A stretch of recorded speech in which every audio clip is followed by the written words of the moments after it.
Hello guys, welcome back to my channel. Hello if you're new here, I'm so glad that you have joined. As we are now nearing the end of the year, which is so scary to say because I know everyone says this, but this year has literally flown by. It is terrifying.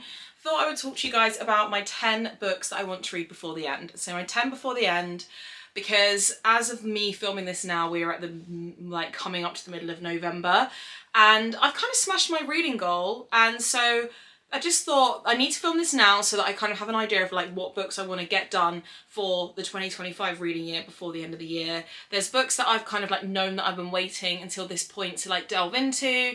There's fantasy series in here that I need to continue, just all that kind of stuff. I'm going to be honest, I do feel like I'm kind of probably just, I don't know, gaslighting myself a little bit because am I actually going to read these? No, I want to and I will, but obviously I've picked up my November TBR already. I am sticking to that thus far. Actually, no, that's a lie. I strayed from it with my current read. I was really good and I've strayed from it a little bit with my current read. But then that only leaves December, which kind of basically means that this is almost my December TBR. So anyway, we'll have to see how we go.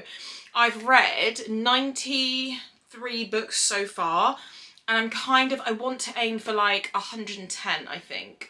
Maybe even 120, because there are some books I want to read that aren't overly long, like 300 pages, so we could squeeze those in. December typically is just going to be like a bit more of a busier month because I've kind of been like a bit of a hermit the last couple of months and just like not gone out and socialised at all apart from going on holiday. Been able to read loads, but I just know like December's going to get really busy again, so we'll see. Anyway, let's go through the 10 books that I would like to read before the end of the year and why. Right, so first up, I'm just going to start with Zodiac Academy, but not like the whole series, like don't worry, because I know I'm sure you're probably thinking, huh? The whole entire series? No. So Zodiac Academy's books 4 and 5. So it's Shadow Princess and Cursed Fates, which I think are a lot of people's like favourite Zodiac Academy books. So I read Zodiac Academy books 1 to 3 in August last year. I did not mean to leave it this long before picking the series back up again. I read it, I loved it. I think I gave books 2 and 3 5 stars and the first book 4 stars. Absolutely loved it. And then I saw people saying online that there's like a recommended reading order, and if I can ever find one of those I will always try and follow them, which was that you should then go to Ruthless Boys of the Zodiac, which I did. So then in December last year I read books 1 to 4 of Ruthless Boys of the Zodiac, and I never picked up book 5. Because I didn't pick up book 5, I was kind of like waiting until I would end up picking that book and reading it before going back to Zodiac Academy. The reason why people recommend you do it that way is because you meet characters in Ruthless Boys that will then be in Zodiac Academy from these books onwards, and it just gives you a lot more context and just a lot more like information that you may not have known. It's not like you need to, it's not necessary, but like I say, I would like to do it that way and give myself the best reading experience, but then I've kind of just like left it a year and a half now. I remember what happened in books 1 to 3 vividly. Like I enjoyed them that much. I know exactly what happened. I remember everything. So it's not like I'm gonna have to do a reread because it's been that long and I don't know what's going on. But yeah, I need to read book 5, which technically I should really have included into this, but I need to read book 5 from Ruthless Boys, this book here, which is Warrior Fae. So I need to finish that one and then go and delve back into Zodiac Academy. So that is the plan, and I kind of want to read Zodiac Academy like through to the end. Like I'm gonna lock in with it and just not pick anything else up unless for whatever reason I'm not enjoying it or feel like a reading slump is coming on. I'm just gonna not pick anything else up and read the rest of it, which is just all of these books here.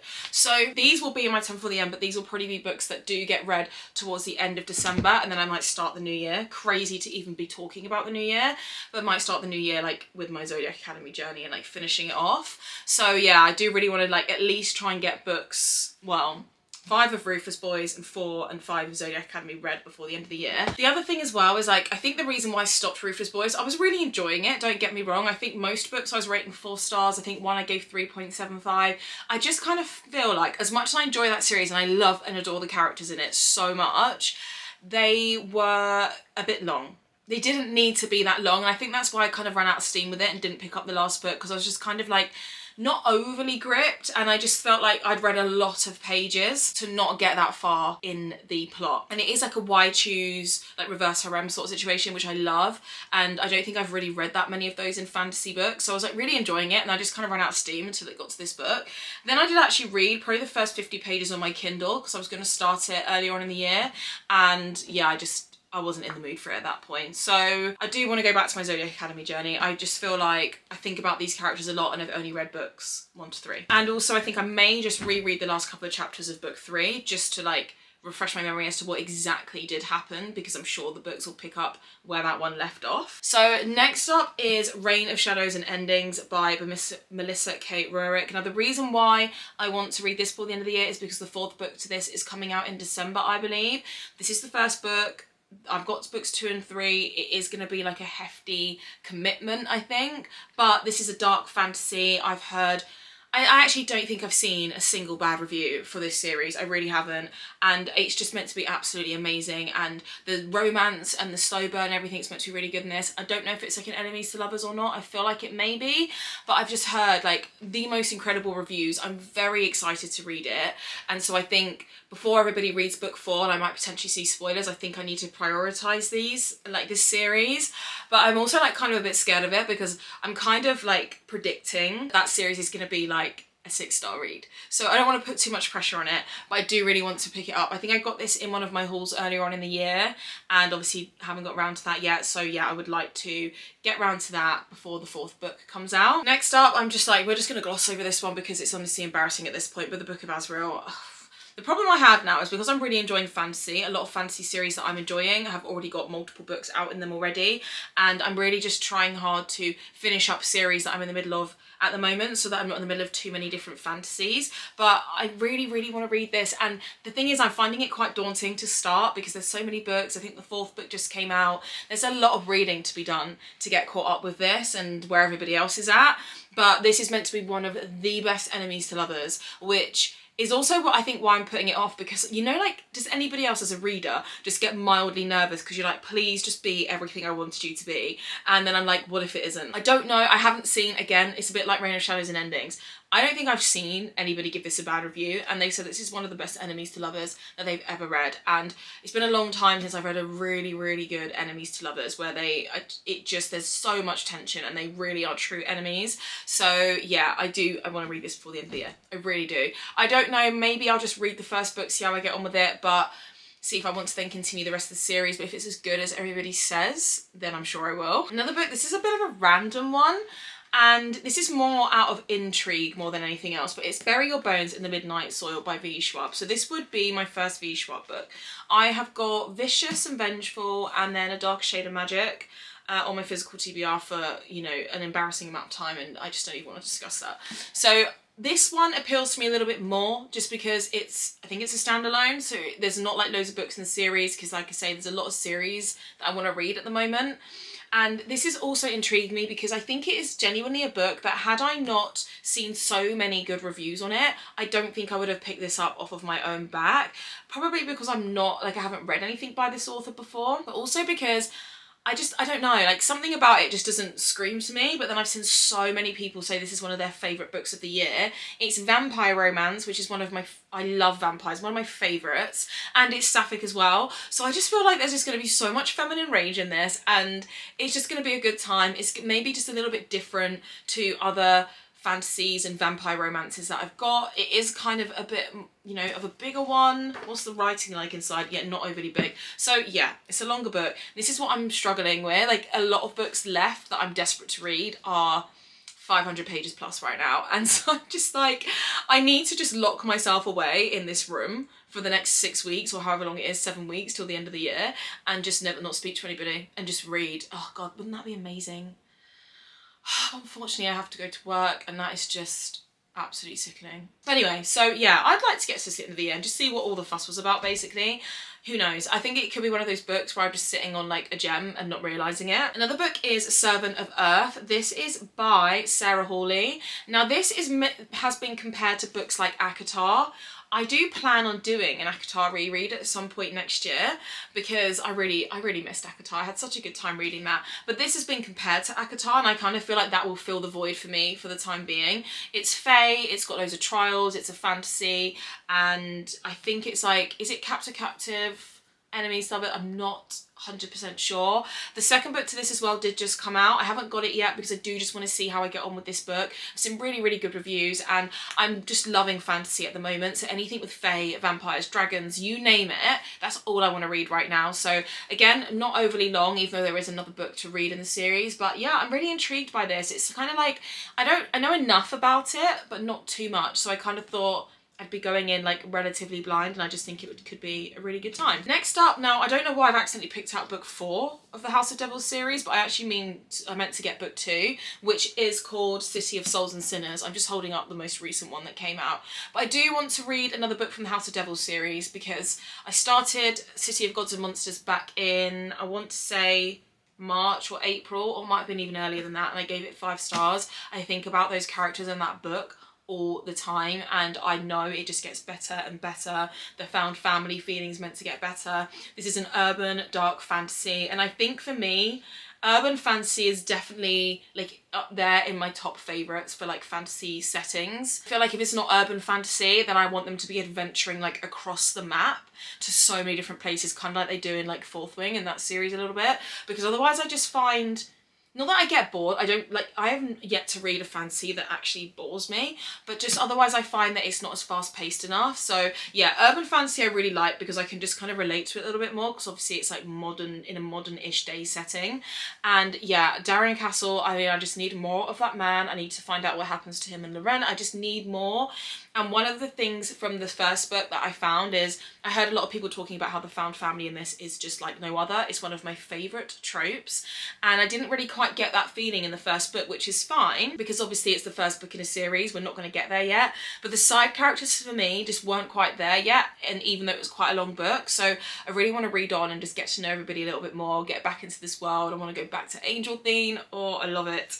So yeah, that I do want to continue with that series. Another book I want to read, because I'm just like, I love a spicy vampire good time, but it's Nocturne by Karina Howe. This is kind of bought in a more recent book haul of mine, I think my birthday book haul. I love Karina Howe, and I just feel like this is a standalone. It's 1940s LA, like, so 1940s Los Angeles, a stalker vampire romance, and it just sounds like it would be a really fun time. I need some standalones to read in between the overwhelming amount of fantasy books that are quite long that I need to read. So yeah, I really want to read this. And also I've not really heard many people talking about this, so I'd be kind of going in a bit blind. I'm literally like Karina Howe's biggest fan, I swear. I've got every single one of her books. I literally love her, and I think she writes the best vampires. They're just so fun. So yeah, this will just be like a kind of almost palette cleanser, if you will, in the between like all of the other books that I plan to read. And then on the subject of dark romance, because I'm really intrigued by this book, and I think I said, if you watched my most recent reading wrap up, my October reading wrap up,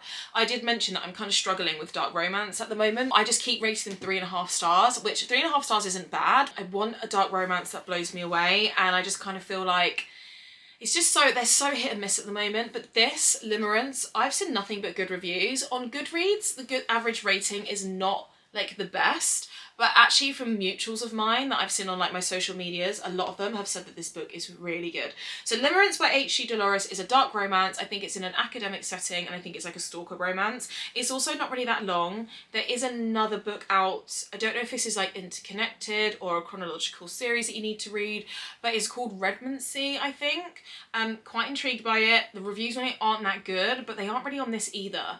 But then the people I know that have read it have rated it really well. So yeah, I really want to read that. It's like a short dark romance. I know what I'm like, even though I'm struggling with dark romance a bit at the moment. I just know that amongst all these fantasy books, I'm just going to be itching for some kind of unhinged, possessive MMC and just like some eerie gothic, like dark-ish kind of setting. I don't even know. I just know what I'm like as a reader. So I thought I would add this into my 10 before the end because I'm really intrigued by it, and you never know, maybe I'll get book 2 and read that one as well. And then lastly, this is Riftborn by Greenwich and Lennox. I think this is like 2 authors, like they're co-writing together. You've got Riftborn, Duskbound, and then The Ascended. Now the reason why I want this to be in my 10 before the end is because I want to get to The Ascended, which is getting rave reviews right now. Like, people are literally saying it is one of the best books they've ever read. I think it's got trials in it, and it's like trials done the best that people have read in a long time.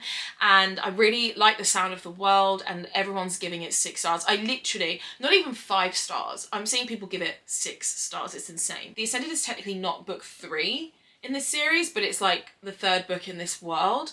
And so there's like a bit of a discussion about, do you need to read Riftborn and Duskbound before The Ascended? And a lot of people who've read all three have said they can see why you don't have to, but they would thoroughly, like really strongly recommend it. And like I said, like with Zodiac Academy, if there's a preferred reading order, I will always take it. So yeah, that is why this is on my 10 before the end, because I really want to get to The Ascended. I'm so excited for that, and it sounds amazing. And this world, I think a lot of people have not been rating this that highly, but then Duskbound's been getting 5 stars, and then The Ascended's been getting like complete rave reviews. So that's my 10 before the end. I'm a bit of a mood reader. I never used to be, but I'm definitely a bit of a mood reader now, and I feel like it's one of those things where if I'm loving the book, I will continue the series. But then if I get fed up with the series, I'll take a break and I'll go somewhere else. So there could be like all of these books read or none of them. No, it won't be none of them. I just find that sometimes when things are getting popular as well, it's really, really hard to avoid spoilers. I think, what was I reading? I was scrolling the other day and I think I got a spoiler for, what book was it? Do you know what? This is good. This is a good sign because it means I forgot what I read. Oh no, I got a spoiler for Zodiac Academy and I was so gutted because I've waited this long to like have the best reading experience, and I got a spoiler for it, which is kind of a spoiler but not really, but it's kind of like I know what happens to one of the characters, and I was literally so gutted. Considering I spend a lot of time like on these social medias, I think before I ruin anything else for myself, I just need to go with the flow so I don't get any spoilers. So anyway guys, what is your 10 before the end? What are you going to be reading before the end of the year? It's so scary to think that another year of reading is wrapping up. Like it's gone so fast, and I am so like, I'm just loving everything I'm reading right now. I'm back in my fantasy world, you know, after a very quiet summer and reading like a lot of random stuff.